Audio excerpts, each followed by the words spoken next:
Good morning. Today is Friday, May 21st, 2021. There are two passages in this week's Torah portion, the Parsha of Naso. Each of them presents the details of a specific mitzvah, a commandment. Both of these passages, one concerning the subject of Sota and the other the subject of Nazir, both of them are difficult, complicated, somewhat dark, and they take us both uncomfortably close to the private lives of others. Sota involves a ceremony that would take place in the Beit HaMikdash, the Holy Temple in Jerusalem, when it was standing in Jerusalem. And it's a ceremony when a marriage is suffering from doubts and accusations of infidelity. Nazir relates to a person who takes on an oath to abstain from otherwise permitted activities for a certain amount of time. Both of these subjects deserve full treatment of study and analysis to understand them, to try to understand them, including the fundamental question, why should either of these topics be a public matter? I have shared with you in the past a discussion of these topics, and I'm sure we will return to it in the future. But today, I want to focus very briefly on a relatively superficial insight, and that is, what is the connection between these two passages? They are placed sequentially, one after the other in this week's Parsha. Why are they next to each other? What is the connection between the two of them? So Rabbi Yochanan Zweig offers the following insight, and though these two subjects may be very far from our lives, the lesson that emanates from them is relevant to every single one of us. The Talmud explains the word Nazir. That's this person that takes upon themselves stringencies of asceticism that are not required by the Torah, but they take upon themselves these additional stringencies. We discussed an aspect of this last night, actually. And the word Nazir, which is an unusual word in the Torah, is based on a verse where the Torah says, Miyayin v'shechar yazir. A person who is undertaking this should abstain, yazir, abstain, or separate themselves from any wine or any kind of alcohol. Okay, it's a person who abstains, who separates. And the Talmud says, one who sees the tragic ceremony of Sota, about the broken marriage, with its accusations between husband and wife, and recriminations, and a breakdown of shalom bayis, harmony within the home, a breakdown of a family, a person, a stranger, who sees that should at least temporarily abstain from alcohol. Excuse me. Because a person who sees a tragedy in another person, another family, should realize that I myself, I don't know these people, I have nothing to do with this, but I myself have a susceptibility to the same problem. It could happen to me.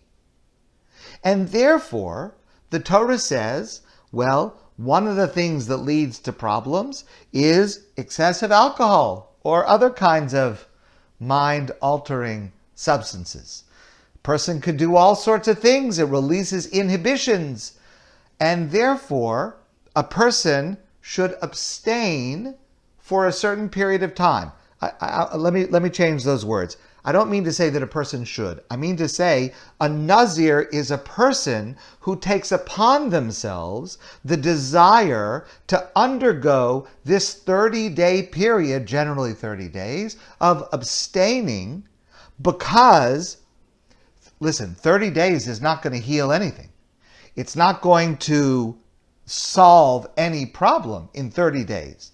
But 30 days is a period that allows for introspection, a period that allows me time to acknowledge I saw something terrible, I witnessed something absolutely horrible, and I need to recognize, no matter who I am, I could get in trouble, I could fail in some serious way. I need to think to myself, is there any way in which I am not on the right track?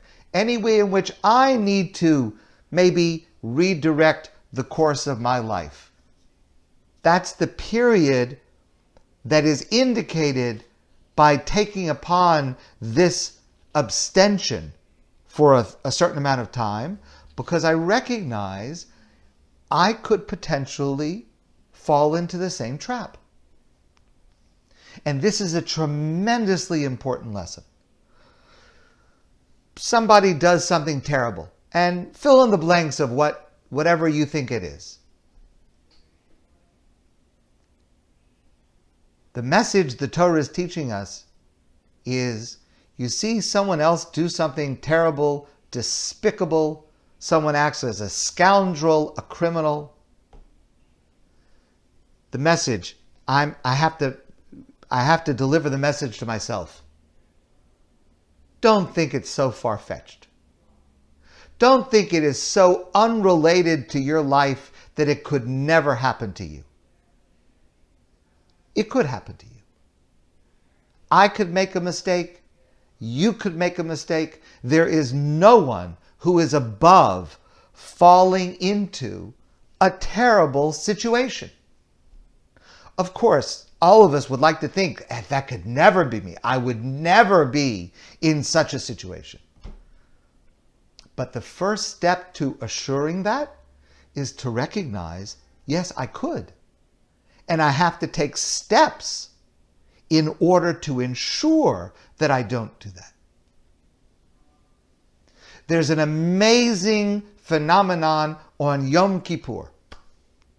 Yom Kippur, Day of Atonement, the holiest day of the year. We spend the day in prayer, fasting, dressed in white like angels, purely spiritual day. And then comes Mincha, the afternoon prayer. We've been praying all day.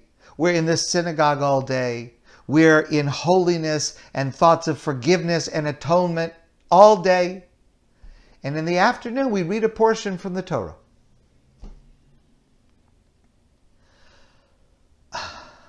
I can't even, it's hard for me to even bring myself to describe to you the words of what we read from the Torah publicly, openly on Yom Kippur. Not only a series of prohibitions. Don't commit adultery. Don't commit incest. Don't commit, the most vile, horrible, nobody would think of, and on the holiest day you need to tell me, don't commit incest? That's what you think that I might come to on Yom Kippur? It just boggles the mind to hear that being read as if that's the message that I need to hear on the holiest day. Don't be a vile, horrible scoundrel who is despicable. That's the message? Yes, that's the message. You think you're so holy? You think you're so pure? You think you are so far away from sin? Just because it's Yom Kippur, just because you're fasting, just because you're praying, you think that's going to insulate you from committing even a terrible sin? No, it won't. Don't be so cocky.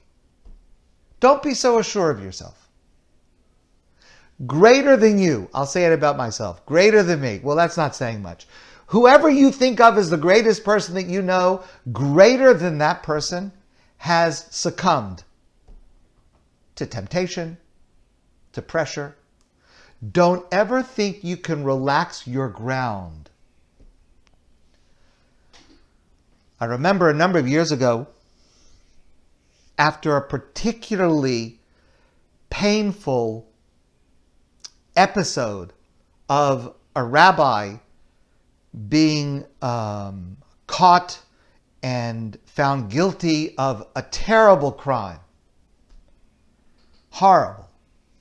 I don't mean to indicate that only one time. Unfortunately, it's something that has happened. But this was particularly horrible and painful.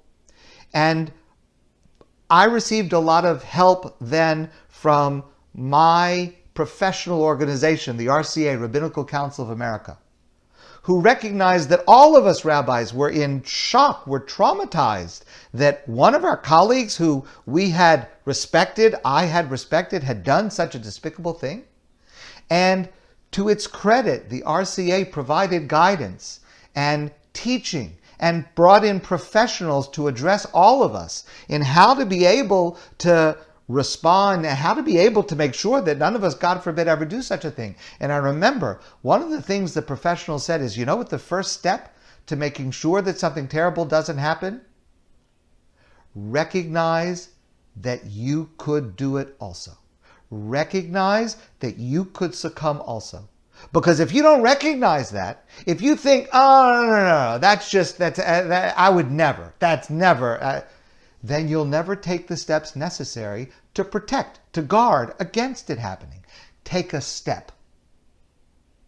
Take some time to introspect about what ways you can take to be more cautious, more careful. And I want to be clear. Simply not drinking alcohol for 30 days does nothing. Anybody can go without alcohol for 30 days. I mean,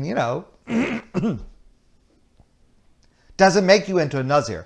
A Nazir, Rashi says this, Ein Nazira b'chol makam ela prisha. Becoming a Nazir doesn't simply mean you're not drinking wine. It means you have taken upon yourself the obligation to temporarily not drink wine in order to work on yourself, to make sure that you are going in the right direction. When you see something terrible, again, I'm not addressing the question of why we should be seeing this. That's a separate issue. But when you see something terrible, don't feel smug. Take upon yourself some action.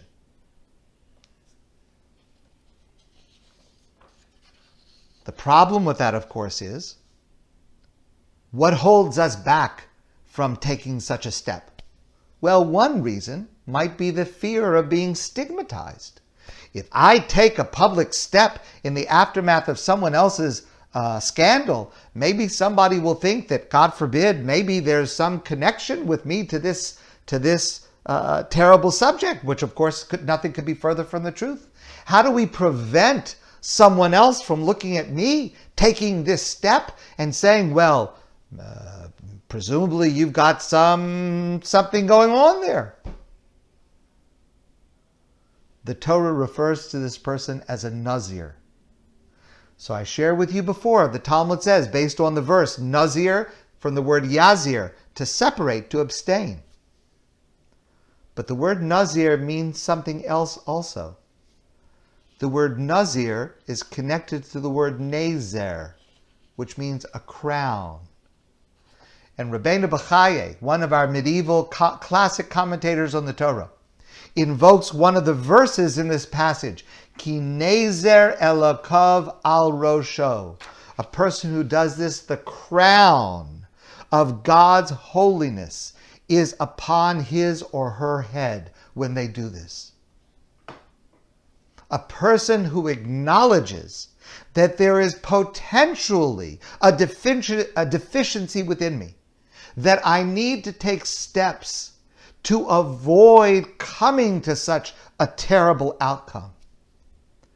That is a person who is not disdained by others or suspected by others. That is a person who is elevated in the eyes of others, who wears a crown of holiness because they recognize, yes, it could happen to me, and I must take concrete steps to ensure that it does not happen to me. Because if I don't take any concrete steps, I cannot be assured that I will avoid the same pitfall. My friends, it's a terribly applicable lesson. Yes, we want not to be judgmental. Yes, we want not to be putting our noses in other people's business. But the fact of the matter is we do see things and we do hear things. And when we do see something and we hear something, we shouldn't be smug. We shouldn't be cocky. We should not be judgmental of them. We should look inward and think about steps to take to ensure that we do not come to the same low place. My friends, I want to wish you all a great day and a wonderful Shabbos. And I look forward to seeing you soon in person.